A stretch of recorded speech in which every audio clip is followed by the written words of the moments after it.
Hello and welcome to Access Chat. We're delighted today to be joined by Sarah Stites. Sarah is in Armenia and is doing work for Caritas Aregak Foundation, which is working with children with special educational needs.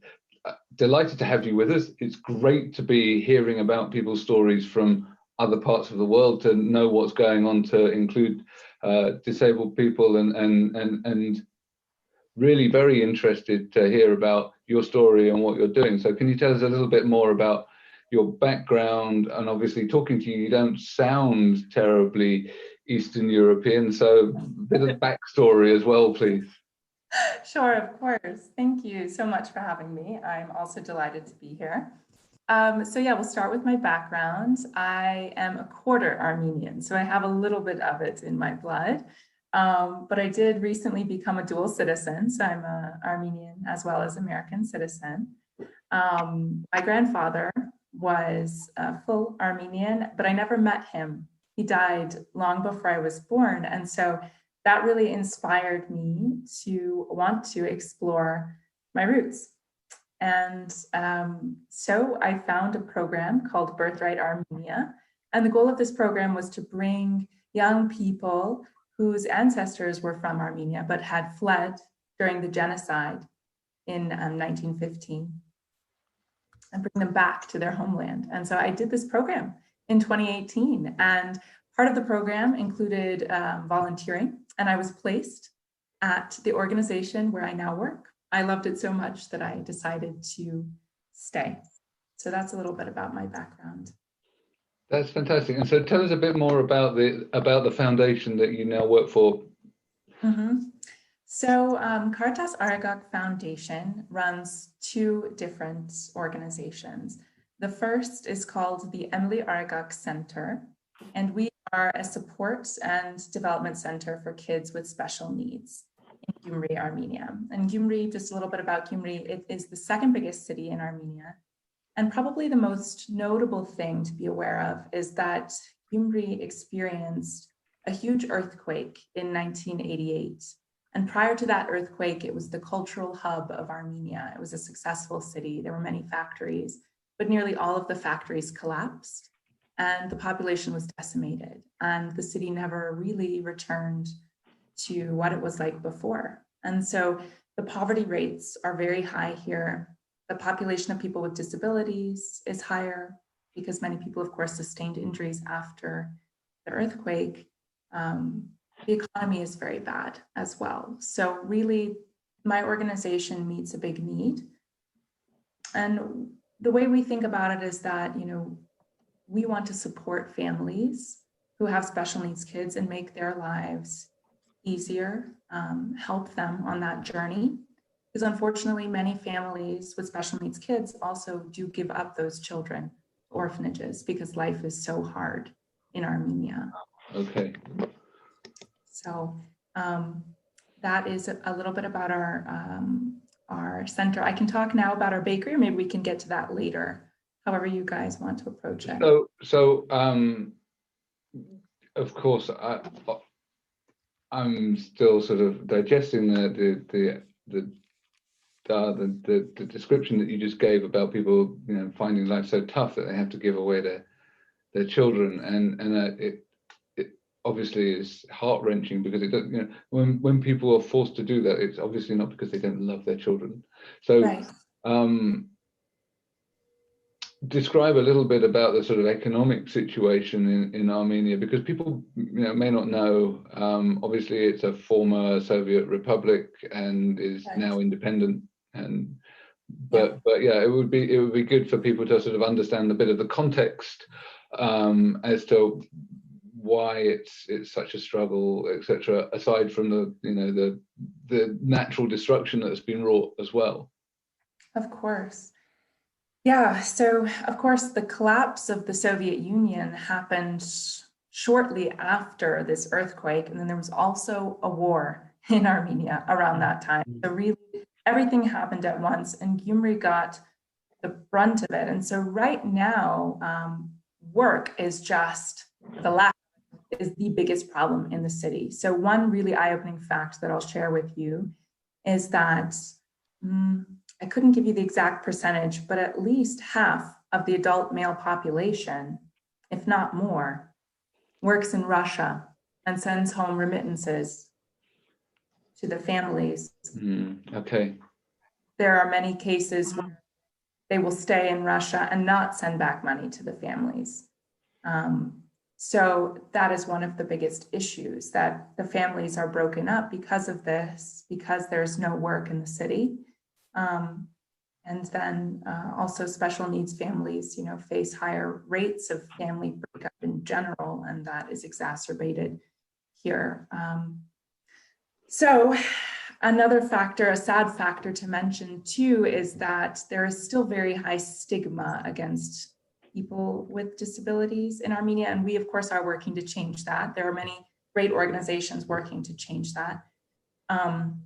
I couldn't tell you exactly why that is, but one of my theories is that because of the culture here, children are expected to help with family finances, to eventually work and contribute to supporting the family and eventually to support elderly parents. And so a child with disabilities is considered non-viable and a shame on the family. And I've heard of cases where children were sent to orphanages because the parents were afraid that, they would be looked down upon by their neighbors, or that other families wouldn't. For example, if another family had a daughter who wanted to marry into this family, maybe they wouldn't because they think that disability runs in the genetics of the family. There are a lot of these different kind of theories and thoughts surrounding this. And again, I think education is key, and that's part of also what we do. I'm trying to change perspectives on this. Sarah, can you describe us the type of support that families of these children might expect in Armenia? So you work for an organization, but what is there other organizations working in the field? What is the relation with government at the education level, at social services? Can you give us a picture of that? Yeah, so inclusive education started about 20 years ago, but one of the big problems was that it was really inclusive in name only, and there was a push to change things, but not a proper foundation laid for doing so. So teachers didn't receive the right education and preparation for it. Children with disabilities were just mixed into classrooms. There aren't the appropriate support structures. So many families just chose not to send their kids to those schools because it wasn't working. So gradually that is changing. There's also support. I think right now, every family with a registered child with disabilities, receives about 50 USD a month. Salaries are very low in Armenia, but I can tell you that doesn't go very far to help a family because, of course, the infrastructure in this city as well is inaccessible. There aren't accessible transportation options. Most of the sidewalks don't have ramps. A lot of the roads are gravel. There aren't elevators in apartment buildings, and most everyone lives in an apartment. So there are just a lot of obstacles facing these families. Sometimes, going along with the stigma piece that I mentioned earlier, a family may not want to take their child to receive medical services, which the government will help subsidize, because again, they're afraid of the stigma and the shame. They don't want to acknowledge, they're in denial that their child has special needs. So that's a little bit an answer to your question. I would say what makes us different, the services we provide, of course, are completely free. And I would also say that the most beautiful thing about our center really is, well, twofold: the love that's in our center and also the way that it is laid out. We were very blessed to receive donations from the Austrians. Several different organizations and personal donors gave money to create our center. I wish I could give you a tour now, and I can actually, if you guys want, I can take the computer around and show you. But it is. We'd love it. No, we will share. We will share the link Okay. when during the period that we're going to promote your presence on Access Chat. because you have that view on your site. Oh, okay. Yes. Good. This wood is all alpine wood. So the whole center, basically, all the materials were transported from Austria. And so it is intentionally built to provide a sense of peace and calm and nature and space. And in Gyumri, what a juxtaposition, because really, when you come down the street toward our center, you have these post-Soviet concrete apartment buildings and, you know, gravelly roads, and it's just a kind of depressing view. And you turn the corner and there's our building, wood, glass, solar panels. And families routinely will tell me, yeah, the first time I stepped into your building, I just felt it was different. I felt like I let all my stress go. And so I'm getting carried away, but we, you know, the services that we provide include a full range of therapies: physical, speech, ergo, music, art, psychological therapy. And they're both individual groups, they're individual therapy sessions as well as group therapy sessions and activities. And yeah, I'll stop. If you guys have questions, I'll answer them. Well, I was blessed to interview you on my other show, Human Potential at Work, and I just was blown away by just multiple things. What the people are having to walk breaks my heart so bad. And of course, COVID's happening, so I want you to address that a little bit. But I also, and I want you to tell us the story about the bakery, because there was some surprises about the bakery. Y'all were worried, for example, that, you know, if the bakery is being made by people with disabilities, will it be accepted? And that part of the story I thought was really beautiful. But I also, I look at young, amazing people like you, Sarah, and you give me hope for the world, because you left the US I mean, things are messy in the US right now, but things are very, you know, comparatively, I just think it says so much about your generation as we find leaders, young leaders like you that are like, well, no, wait a minute. How can I honor my culture? And I just think there's so much beauty surrounding your story and what is happening to the city because of the efforts that you're making. And God bless the Austrians. God bless the Austrians for helping, because we should all be helping. We should all be helping. But so I was wondering if you, and once again, I know a little bit more about this story, just a little bit, and I love the story, and I love who you are, but I was just wondering if you would talk about those parts of the story. Sure. So first I'll address the country situation and how it's affected our work. And you might remember, Debra, that not only did we battle COVID in 2020, but we also had a war. And this war started in September and ended in November, and we lost over 4,000 young men. And there are, of course, many young men who are also now sustaining disabilities and injuries. So one thing I'd like to share, which is sad, but, you know, again, we're doing what we can. We've initiated a couple new projects because we have this wonderful center and we have a really professional team with skill sets that are applicable to this aftermath of the war. And so we've started two new projects. One is a psychosocial support program for families of war victims. And that was inspired because we had a young girl with autism who attended our center, and her father was killed in combat. And her mother was a volunteer with us here. And so we saw how this was also affecting our people, our beneficiaries. And so we're now working with families to help them navigate psychologically the trauma that they faced. And in the spring, we will be starting we're fundraising right now for a rehabilitative therapeutic program for disabled soldiers, because our therapists proposed this to our administrative team and said, we want to help after our work hours with the kids. We want to use our expertise and our space to help the soldiers through physical therapy, speech therapy, and psychological support. So Sarah, I'm just going to interrupt 1 second. Make sure that we have a link to that fundraiser, please, when you send the information to Antonio, because we want to make sure our audience, I think nobody's going to hear this story and not be touched by it, because we're all working so hard to include people with disabilities, but just how everything's unfolding. It's a very powerful story. So excuse me for I will include that. Thank you.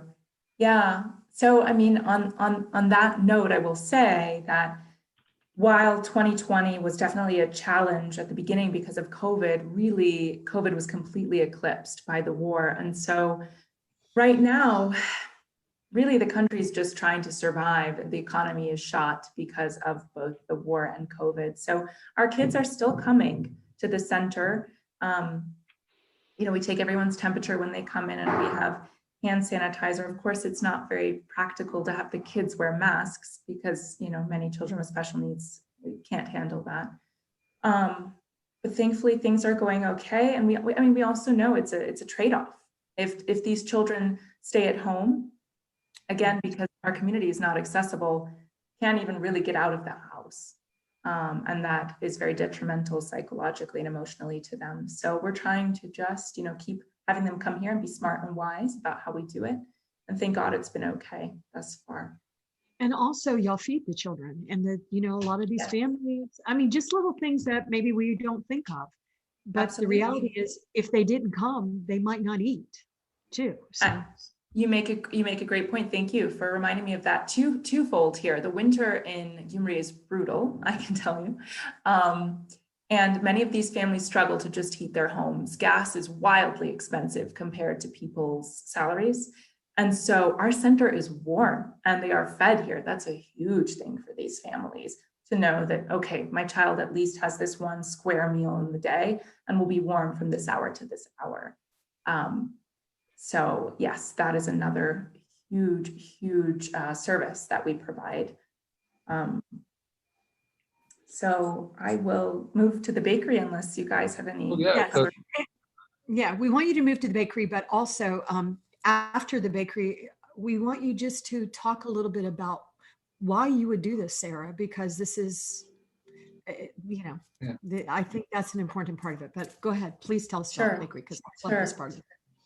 So I have next to me here, this is I don't know if you guys can see it, but this was the grand opening day of our bakery. Okay.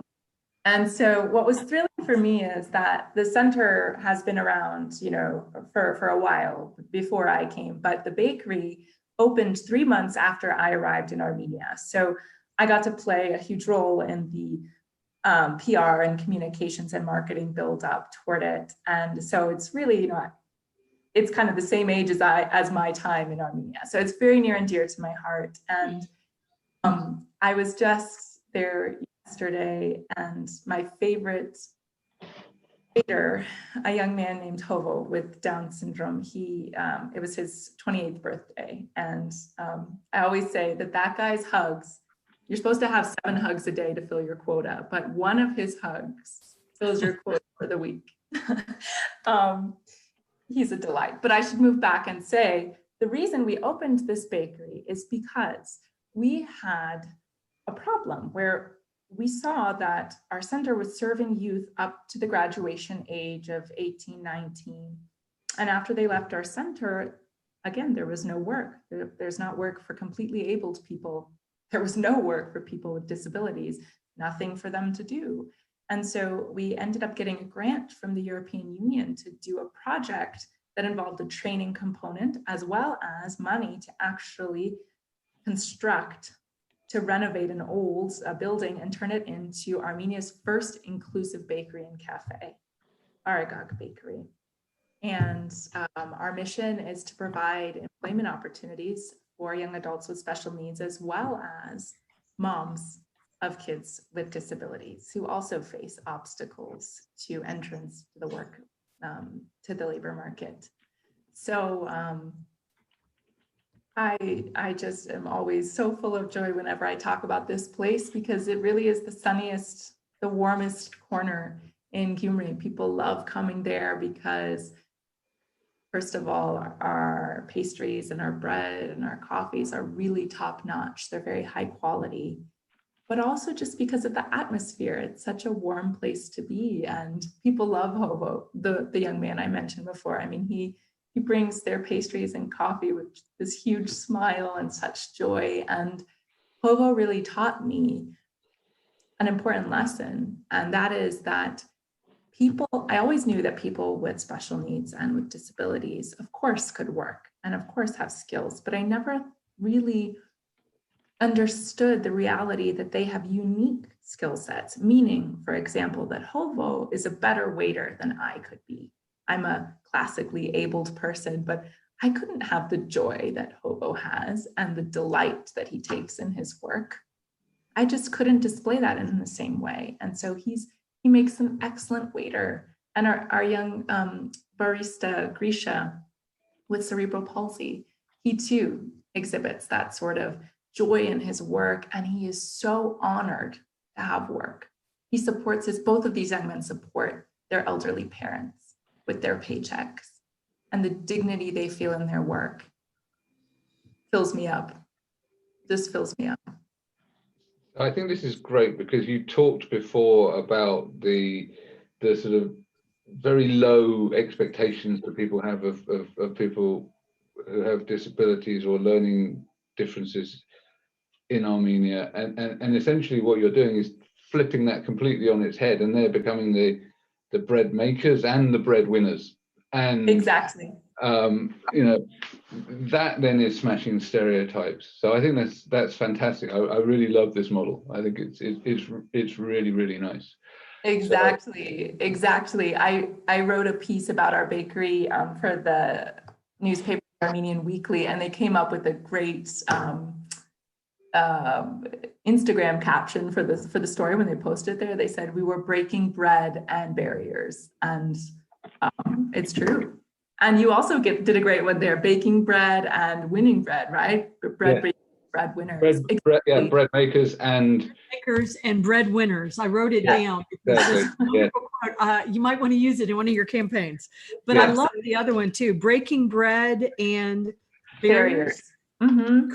Yeah. Sorry. Yeah. I mean, Neil, you're exactly right, because of course that is another one of our goals, is to change stereotypes through having people just enter our bakery and see people with disabilities working, see the abilities of people with disabilities, right? That's mind-blowing for people.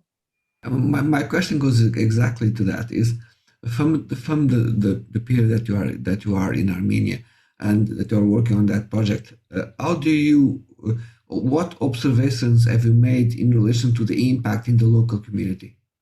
Yeah, that's a great question. So as Debra touched on earlier, before we opened the bakery, we were actually concerned that people might not come to the bakery because of the fact that special needs folks work there. And I'll give you a little anecdote to explain why. So we take our kids with special needs at the center, we take them to the pool in Gyumri, and moms of other kids complained to the staff at the pool saying that they thought their kids would catch disabilities from our kids.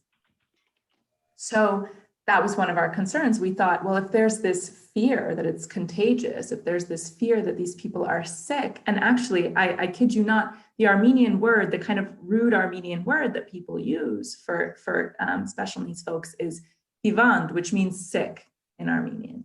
So it kind of, it's built into the culture to think that way, and especially people outside of the capital, people in villages or smaller cities do have this notion. And so, of course, slowly through education, we can change that. But at the beginning, we just thought, what's going to happen? Are people not going to come?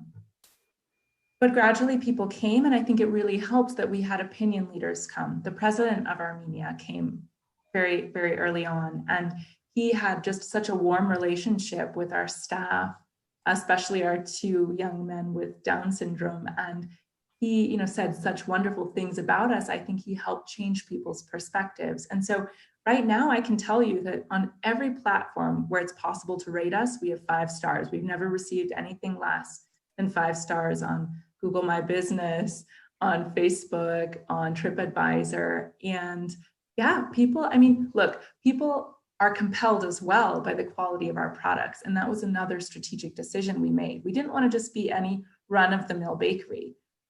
We invested in training, and we actually got a pro bono trainer, very highly qualified woman from Yerevan, the capital of Armenia, to come and work with our staff and teach them. And we have high quality ingredients. I say our pastries are the best in Armenia, and I am biased, but I believe that.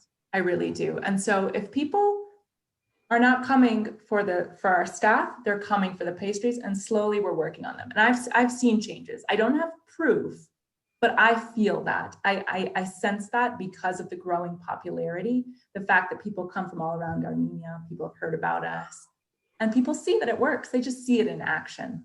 We're a model. That's great. Such a powerful story, and with the addition of cake, which is one of my favorite things. I'm partial to the cake. So and bread, yeah, anything doughy. Oh yes.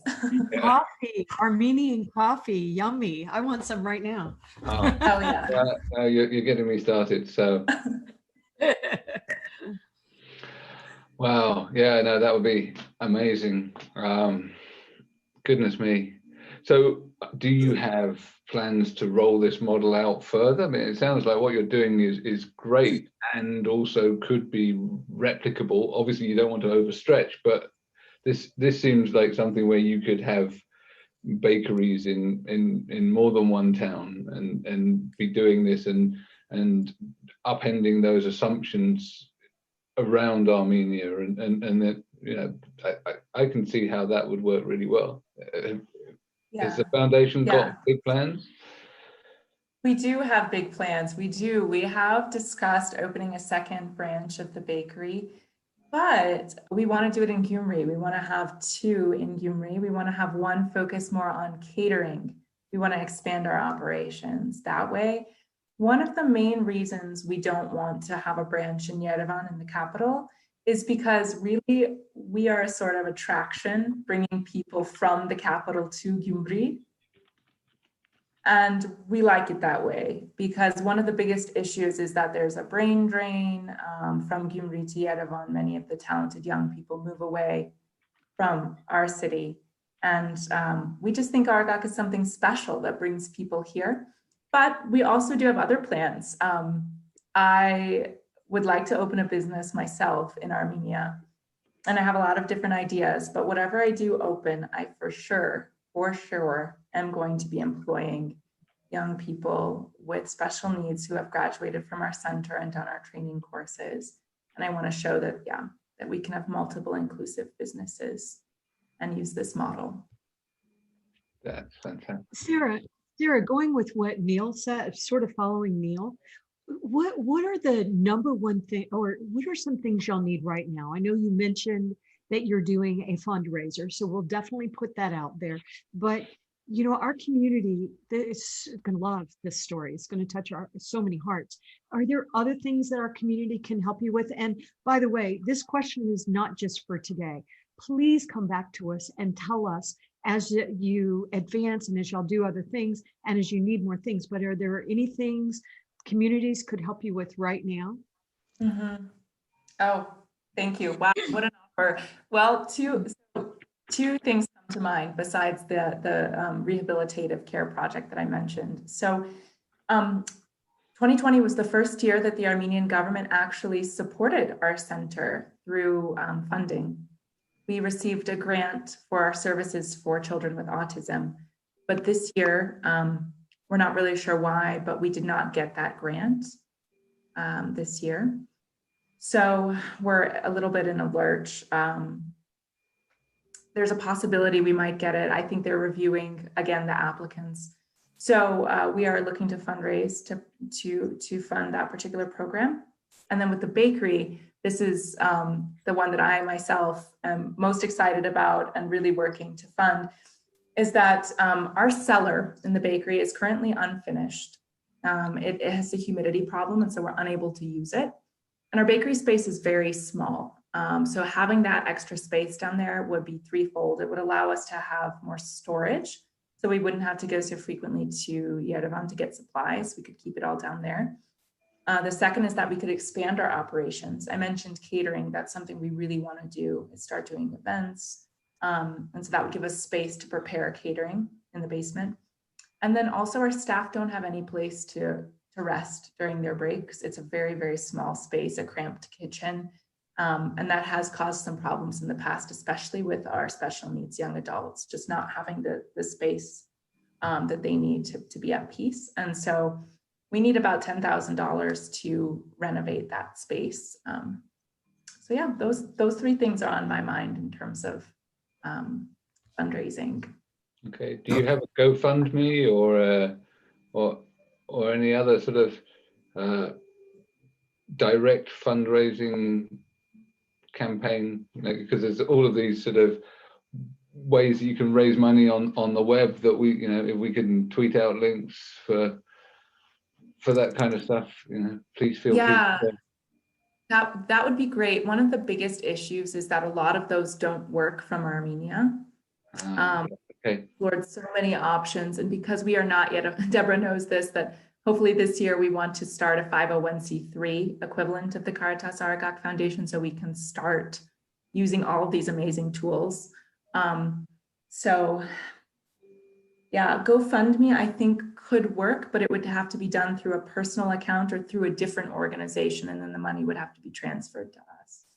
No, I'm curious. We know that the purpose of your project really fits in some of the initiatives that the United Nations Sustainable Goals pretends to achieve. What are you doing? Any type of collaboration with any representatives of the UN in the region? Have you applied for an award? What have you done in that space? Yeah, so in the past we have worked with USAID, with the EU. We've applied for various grants from different embassies. We work, as I mentioned, with a lot of Austrian foundations. We work with some US-based foundations, but the UN really has not been on our radar recently. So thank you for that. I will explore what options they have. Excellent. So we're pretty much at the end of our half an hour. It flies by as always. I think we're going to have fun on Twitter. We've got some great topics to talk about. I just need to actually give our vote of thanks to the people that help keep us on air, keep us virtually fed and watered. Barclays Access, Microlink, and My Clear Text for helping keep us captioned and accessible.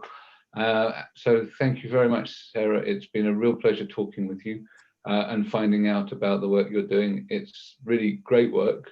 Looking forward to, I hope, for a bright future for you.